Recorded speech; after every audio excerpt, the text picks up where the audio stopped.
Welcome to LifeBlood. This is George G, and the time is right. Welcome to today's guest, strong and powerful Josh Ziegelbaum. Josh, are you ready to do this? I am, George. It's great to be here with you. Good morning. Excited to have you on. Good morning indeed. Josh is the Director of Investor Relations at the Legacy Group. They're an alternative asset manager focused on profitable investment opportunities with high social and environmental impact in Latin America. Josh, tell us a little bit about your personal life, some more about your work, and why you do what you do.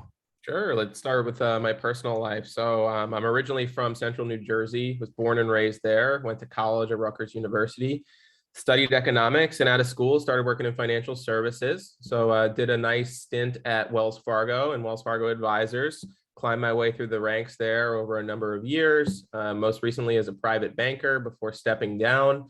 Had an opportunity to do a lateral transfer to Miami back in 2018. So I've been here for 4 years now. Been a great 4 years, I might say. And essentially 2.5 years ago, I was looking for something, kind of more rewarding, more interesting, that provided more value than the cut and dry stuff I was working with at the bank. And I got an opportunity to hop into private equity. I'm currently the Director of Investor Relations for Legacy Group, as you mentioned. We identify passive investment opportunities for our investors in Latin America. And we're very active in our role in bringing those companies to fruition and delivering long-term value to our stakeholders.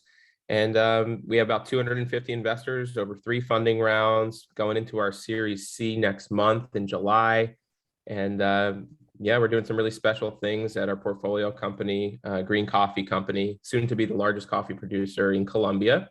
And we've done that with primarily investor capital from the U.S., hence my U.S. presence. But we have a team who's based down in Medellin, who runs the day-to-day of the portfolio companies, and really great management team there, and love being a part of what I'm doing.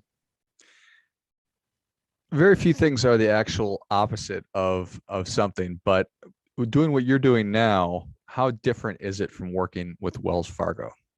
There's some parallels. I work with high net worth clients. So, our typical investor places 100 to 250,000 with us. And that's kind of the sweet spot of the portfolios that I was sort of managing for the high net worth clients at the bank. So similar kind of investor profile, but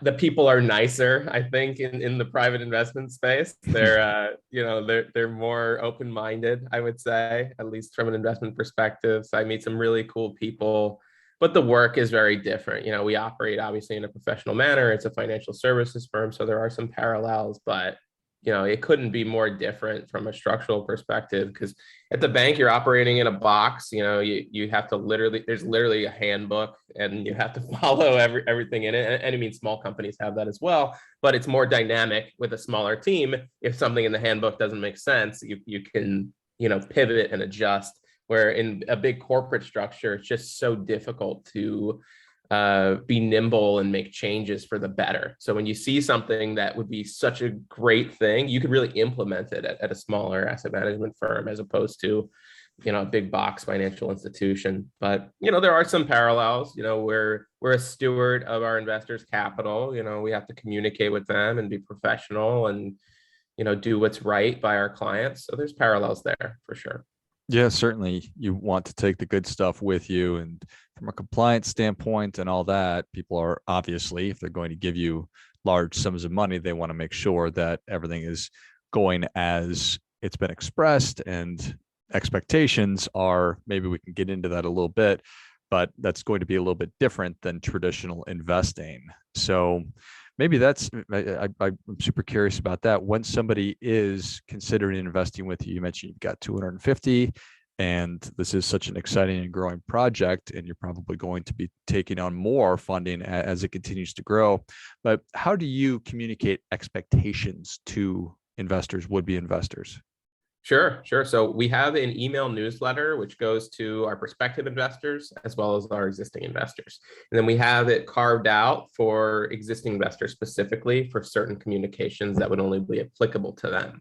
So I guess our general updates would be videos from the farms, interviews with management team, articles that we write. Maybe we release podcasts that we've been on, such as this. and we'll provide kind of our thought leadership content around alternative investments, agriculture, Latin America, and we kind of continuously educate our investors and potential investors on the asset class and on the industry. And then for our investors, we do formal quarterly updates. So we issue written reports that are very thorough, consolidated financial statements, and then we follow up that quarterly update with a webinar where we do live Q&A with management and really kind of dive into performance for the quarter and answer, investor questions. And then we're of course available in between these quarterly updates. Our investors can contact us by email or get in touch and schedule a call. So we're very communicative with prospective and existing investors, and I'm very proud of that, of how we run things at Legacy Group in that regard. That makes sense.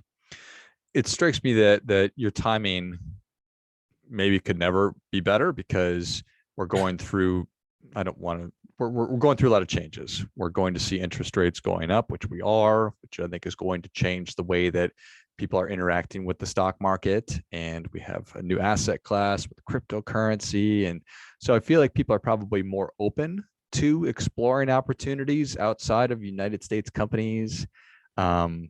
And then there's a lot of conversations about sustainability and ESG.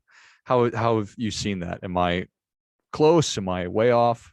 You were very close. I mean, you hit the nail on the head. I mean, we're checking so many of the boxes that of the categories that investors are flocking to now, with the instability you're seeing in the US public markets. People want alternatives, right? They're looking for early stage private investments, private real estate investments. So there's a ton of activity in the syndicated real estate space, and there has been for some time now. But I expect those trends to continue, and more accredited investors are becoming interested in alternative investment opportunities that were not available to them, 5-10 years ago. And there's a lot of buzz, there's an activity in that space, and that's in the alternative asset space. And then if you unbox that and you look to Latin America or other markets, there's also interest in exposure to other markets. So investors want alternatives first and foremost, and then they also want exposure outside of the US. So we have a US funding structure in terms of our holding company. So we make it easy and frictionless for investors to get access by issuing common equity here in the States in a company that owns all the assets in Colombia. So we make it very simple for them, but they get exposure to another market. Our investors are heavily allocated to US assets, whether that's the home that they own,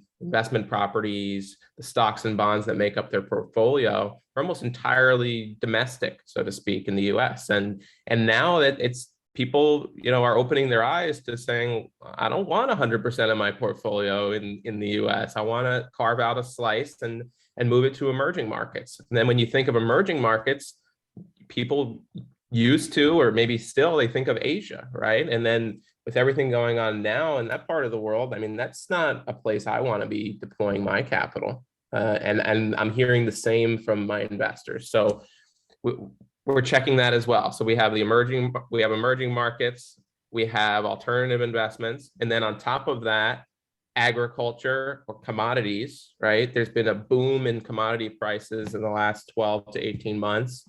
I don't expect that to slow down right now. I mean, coffee commodity prices have more than doubled recently. And, with all the supply chain pressures and kind of macroeconomic upward pressures on pricing, I don't expect that to slow down in the next 5 to 10 years, right? So commodities are a place people want to be to hedge against inflation. And they also want to be in real assets. So farmland, commodities, emerging markets, alternatives. We check a lot of boxes that people are looking at, or of categories that people are interested in looking at. And then, there's one that you mentioned that we didn't even talk to, which was ESG and impact. So it's most certainly an impact investment. That's kind of the ethos of what we do at Legacy Group, is making investments that produce high social and environmental impact on all stakeholders, not just our investors, but the communities in which we operate. We provide formal employment. We're really lifting up the communities, employing single mothers in our greenhouses, using environmentally sustainable planting practices, reducing tons of waste from the environment. I mean, we don't lead with that because, we're financial first and foremost, but we're doing a lot in the ESG space as well. So I have seen a big increase in interest in what we're doing in the last year. We've been growing exponentially, and we're just getting started. So we finished our Series B funding round at the end of 2021, going into our Series C now in July, which we're expecting to launch probably around mid-July is my expectation. And I would encourage your listeners, if you're interested in learning more about what we're doing, get in contact with us, subscribe to our newsletter. Maybe we could put some links to that in the show notes here. I'm happy to provide those details as well at the end of the interview here. Great. So what my experience be? I invest $100,000 in this upcoming Series C. What is that? What is my time horizon? What is my experience going to look like theoretically? Sure. From an investment perspective, funding is done into our account here in the US at JP Morgan Chase. So we bank domestically and we issue common equity in our Green Coffee Company Holdings, which is a holding company here in the States. So you would get common equity as if you owned shares in any private company here in the US. However, you would get access to the assets in Colombia. As we mentioned, we have about 5,000 acres of coffee farmland and several million trees in the ground, world-class processing facility. All that is owned by our investors who invest at the holding company level here. So upon receipt of the commitment, we confirm that. We set you up with an invite to our investor portal. All of the quarterly updates are uploaded there. And you're going to get our regular newsletter that's investor specific, as well as the general newsletter, in order to stay updated regarding your investment. In terms of a time horizon, we're forecasting a 2026 exit through IPO. So we're looking to continue to scale the business through acquisition and position ourselves for an IPO in 2026. So about a 4-year holding period is what we're anticipating. We're also dual tracking the business for sale. So should an opportunity present itself for us to offload the business to like a Nestle or a Starbucks, we'll certainly entertain that. So it's somewhat of like a roll-up investment strategy. And then we're building a monster basically, and then we're gonna offload into public markets or get bought out. That's the strategy. In terms of a expected return, we're forecasting a 53% annual IRR, which it works out to 8x net equity multiple on invested capital. So on 100,000, we're forecasting $800,000 return in our current financial model in the Series C deck. Exciting. That's what our investors could expect. When you said at the top that you are, I think, currently the second largest producer of coffee in Colombia and maybe going to be the largest, that's hard to get your brain around. My perception is that there's just coffee everywhere in Colombia. So you got that right. So yeah, I mean, the coffee business there is highly fragmented. It's mostly made up by smaller landholding families. So there aren't a ton of big players like us. We're really disrupting the industry more than anything. So, I mean, if you look at who's currently the largest, like, I don't want to mention their name on this recording, but we visited their facilities and the infrastructure is so antiquated. It's like something from like 50 years ago. And we're implementing like world-class techniques that we're pulling from Brazil, developed Europe, and really combining a lot of different strategies in the advanced agricultural space and applying them there. So we're light years ahead of the competition, and it's really smaller families that own the majority. So when I say that we're the largest, we don't own the majority of the coffee farmland in Colombia. We're just the largest player. Got it. That makes sense. 5,000 acres and several million trees. Also kind of hard to get your brain around, but that's and growing. So, like how much coffee do you know? I'm sure that you do. How much coffee you're producing in a given year? It depends. It's seasonal in nature, so I mean, it really depends on the harvest of the particular year. Right now, we're planting a tremendous amount of trees on the existing farmland. So, we're looking to scale the growth, but we sell containers of processed coffee. So we're not selling by the bag. We're selling, Right. tens of thousands of pounds at a time. And we have the ability to not only produce it on our own farmland, but we have capacity in our facilities to buy cherries from neighboring farmers and process those and grow revenues as well. But we're building out a significant amount of capacity now, and I can provide some more details if you guys reach out and request our investor presentation or follow us. We'd be happy to share more granular details of the project. That's great. I mean, I'm sure it's fascinating just from your perspective growing up in New Jersey. And I don't know if there's a lot of coffee getting created in New Jersey, and I guess that Not doesn't quite. matter. But just getting to learn about the coffee industry and how it actually works, and then to be able to take more modern techniques and using technology, I'm sure that benefits you so much with figuring out what kind of new trees to be planting and how to maintain the existing and making forecasts based on that. I'm sure it's fascinating. Oh yes, very, very much so. It's a very rewarding work, and we have a great team, at Legacy Group and at Green Coffee Company. So love it. Well, Josh, people are ready for that difference making tip. What do you have for them? Yeah, I mean, I would, when you look at large objectives or goals, they'll often seem overwhelming. But if you kind of take a step back and you chip away every single day, little by little, you would be impressed by what you could accomplish over 6 months or a year. So, I mean, I would set big goals and hold yourself accountable to those. You need an accountability partner if you're working at something alone. So, I think working in a team and really, chipping away at your long-term goals, like day by day, week by week, will really open up tremendous opportunity. Well, I think that is great stuff. That definitely gets a come on. Josh, thank you so much for coming on. Where can people learn more about you, and where can they learn about Legacy Group and the new opportunities with the coffee company and all of it? Sure. You can find us on our website at legacy-group.co, and you can drop us an email, investor.relations@legacy-group.co. And if you visit our website, you can subscribe to our newsletter. So definitely subscribe to our email newsletter. That'll keep you informed. Reach out to us. Love to connect. Excellent. Well, if you enjoyed as much as I did, show Josh your appreciation and share today's show with a friend who also appreciates good ideas and loves delicious coffee.